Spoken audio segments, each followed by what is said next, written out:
Peu de gens savent qui était ce que faisait le praefectus castrorum, ou préfet du camp.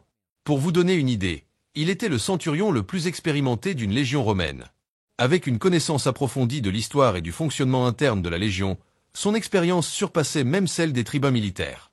Souvent, le préfet du camp prenait des décisions contraires au conseil des tribuns, démontrant ainsi sa grande compétence et son leadership. Dans la hiérarchie d'une légion romaine, le préfet était le troisième officier le plus gradé de l'état-major. Il était responsable d'opérations importantes, allant de la maintenance des équipements à la construction des champs de bataille.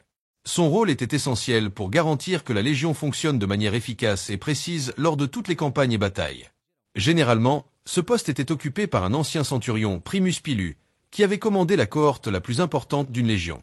Même s'il n'appartenait pas à la classe sénatoriale, le préfet montrait une habileté exceptionnelle sur le champ de bataille et une capacité incomparable à diriger tant dans les opérations logistiques que dans le commandement direct de la Légion en l'absence de ses supérieurs.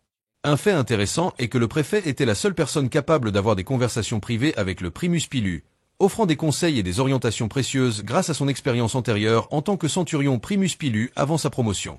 Cette proximité avec les centurions les plus expérimentés et la capacité du préfet du camp à guider les dirigeants de la Légion montraient son autorité et l'importance de son rôle dans le contexte militaire romain. Tandis que le légat et les tribuns militaires dirigeaient en première ligne, le préfet opérait en coulisses, s'assurant que tout fonctionnait correctement. Il supervisait la construction et l'entretien des fortifications du camp, garantissant que les murs et les tours étaient de haute qualité et résistaient aux attaques ennemies. Dans ce rôle de gardien, il façonnait la défense de la Légion avec des forteresses qui étaient de véritables chefs d'œuvre de résistance et de stratégie. De plus, la gestion des fournitures et des provisions était une partie cruciale de ses responsabilités. Avec les tribuns, il veillait à ce que les soldats reçoivent de la nourriture, de l'eau et d'autres articles essentiels. La qualité et la distribution équitable de ces ressources étaient vitales pour maintenir l'énergie des légionnaires. Le préfet supervisait également l'entraînement physique des soldats, créait des routines de garde et de patrouille, et en l'absence du légat ou des tribuns militaires, dirigeait et définissait les tactiques de bataille.